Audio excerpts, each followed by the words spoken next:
Hello, freak bitches. But hey, I did want to ask something. So, when you're growing up, was there pressure because your dad was Clint Eastwood? Did you? And then you said you wanted to be an actor. You knew. Was that? I know we're going back to it, but I was just wondering. Yeah, that's a good question. Well, I think I always wanted to be tell stories. I don't know if I necessarily knew I wanted to be an actor. I think as I get older, I realize it's more about telling stories. I just sort of fell into the acting. I was like, okay, well, this could be a way I could get in. I could go into that. So you just enjoy the entertainment process, like creating something that people are going to be entertained by and enjoy? Yeah, exactly. Telling a story that people can relate to, laugh, cry, whatever. Do you think you'll go the route of your dad and like maybe do some directing and writing and things along that? Yeah. Is that the plan? That's the plan. That's the plan. Taking control of your own career is good, and it's also you tell the stories you want to tell. Yeah, we were talking about this before the podcast, that the world of the actor is very difficult. And a lot of people like accuse actors of being fake. And I think one of the reasons for that... Narcissistic, mostly. Yeah, there's that for sure. But one of the reasons for accusing them of being fake is that they always have to put on the best show, like as far as their behavior and the way they act and think and their opinions, because they're constantly trying to get cast in things. And it's all about getting to people to like you and politicking. And we were talking also about, like, you kind of have to have liberal sensibilities. Like in this town, if you're a right-winger... Does that go together? Does that even make sense? It seems like they contradict each other. Liberal sensibilities. That seems... Well, it's one reason that I moved I moved out of L.A. is, years ago. I got sick of... Yeah, there are great people in L.A. Great people, and I'm from California, so I feel has a place in my heart here. But I got out of L.A. because, if you meet 100 people in L.A., you might, meet 95 that are full of shit, and 5 good ones. And I think you're too generous. That's a problem, right? And everyone, I always judge it when I meet somebody and I'm having a conversation with them, and I ask how they're doing. If I meet an actor or something, how you been, or what are you working on? Cool.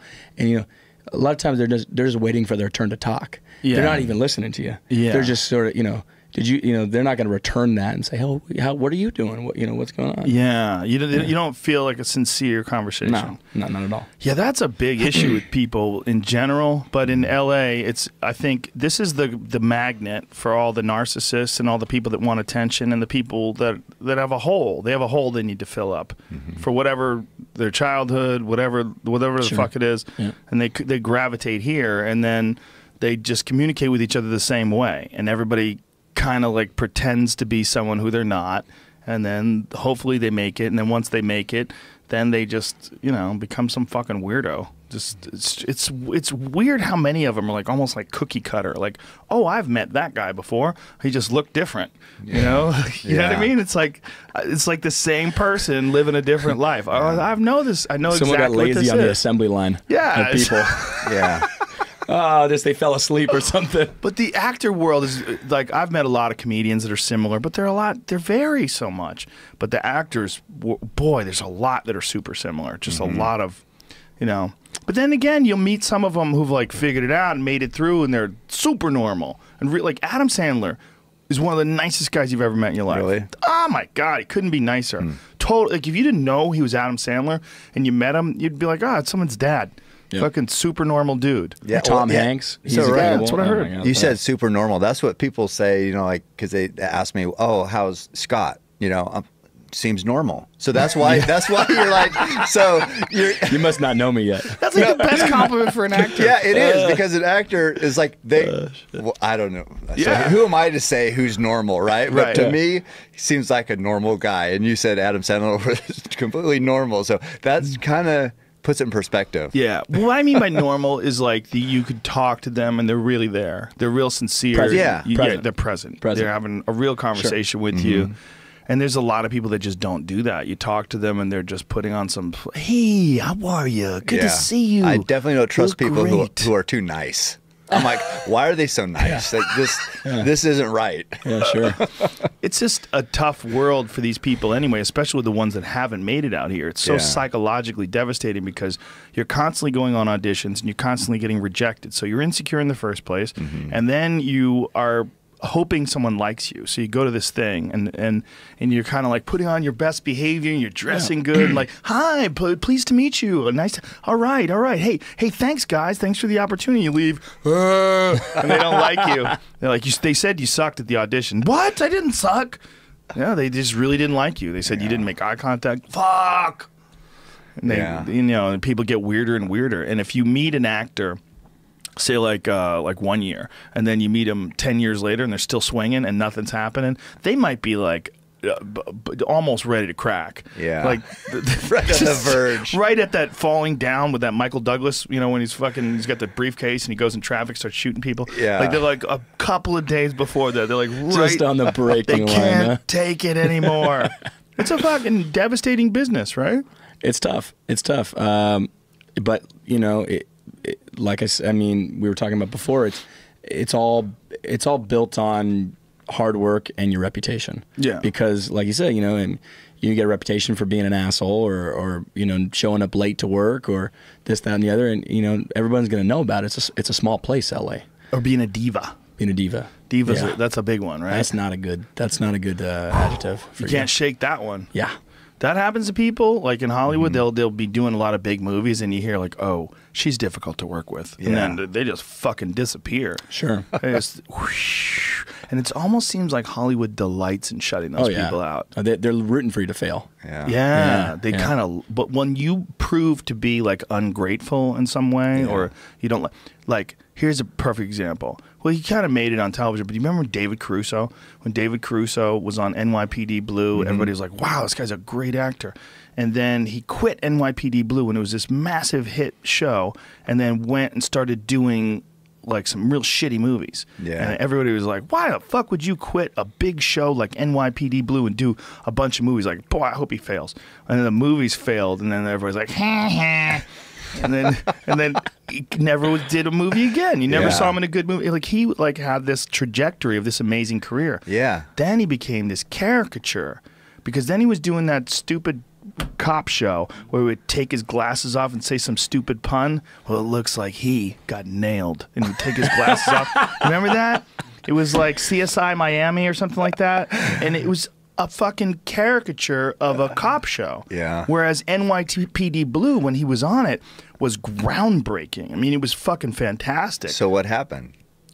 He became I don't know. I mean, I don't know who he is, but he became recognized as a diva. Whether or not he was actually a diva, I don't know the guy. You'd have to meet him and talk to him and hang out with him. But he had that stink. And you get that stink on you. That's the other thing too. Is it's not even in Hollywood. It's not even what's true. Sometimes it's just perceived. My dad used to always say, believe half of what you see and none of what you hear. And that always stuck with me, because you sit down with people in the industry or whatever, and you just hear a lot of Hollywood is gossip, right? It's full of gossip queens. Everybody wants to talk shit about someone they worked with, or tell some story and tell how difficult somebody was, or this, that, and you don't even it's just a business built on it's just a house of cards. You're like, well, how do you even know that that's even true? Right. And so it's kind of fucked up. Yeah, it's I mean, I don't feel like that happens in other businesses, but maybe it does with coworkers. I don't know. Maybe it does. It's also it's a weird thing, because when you're a movie star like yourself and you're on the screen, like, you get all the adulation and all the love. There's a whole crew of people behind you. Yeah. There's special effects people and lighting and sound, and it's directors and producers. Guys like Jamie. And young Jamie. There's 100 people to every one that's on the screen, right? At least and so, and they get no love. Yeah, it's weird, right? They get no, they get no love, and that's where the business side of the business is so delusion, because the agents and the people around it, they're not the ones there, putting in the sweat every day for 5 months to make a film. Right. Pulling the creative ideas, pulling the hard work, the grips, and all the guys who are underpaid and are working just to make money to feed their families. So it's interesting, because I saw it from a very different lens. I saw it from my father's lens, which is my dad, show up on time, get the movie done, shoot it fast, treat everybody good, and work with the same people over and over again, do the right thing by people, have integrity. whereas people don't see that side of the business. There's so much other stuff that people never get love for in the film industry. Yeah, well, the long hours. That's another thing that people don't understand. If you're on a film set, like, what's an average day for you? It could be, I mean, a short day is a 12-hour day. So it's, 12 to 16 sometimes. And how many days a week are you working? 5, 6. I mean, when you're on location, you could be in a movie that's doing a 6-day work week, or you could be doing a 5-day, but by the end, everyone's doing a 6, sometimes even, you're just putting in full throttle to get the movie done. Now, when you're on location, do you have to squeeze a workout in to keep your brain sane? Yeah. How do you do that on a 16-hour day? I try to do it during lunch because I find that if you go to lunch, you get sluggish after lunch, right? And then you're going, oh well, shit, I got to get back in there, and do this. Now I got to hit the coffee, or I got to hit the whatever to get stimulated. Cocaine, get back right? On. Yeah, that's what you're saying. Yeah, just a bump. Are you a meth guy or a coke guy? But mostly meth. Just a bump to get the head straight. Just a little bit. Woo! But yeah, so I think working out during lunch seems to be the best thing for me, because I don't do well in the mornings for a workout because I feel stiff. So I like to get the blood going first. If I can hit it during lunch, even if I'm on set, I'll do whatever, dumbbells, this, that, and the other, and then I'll get some endorphins kicking.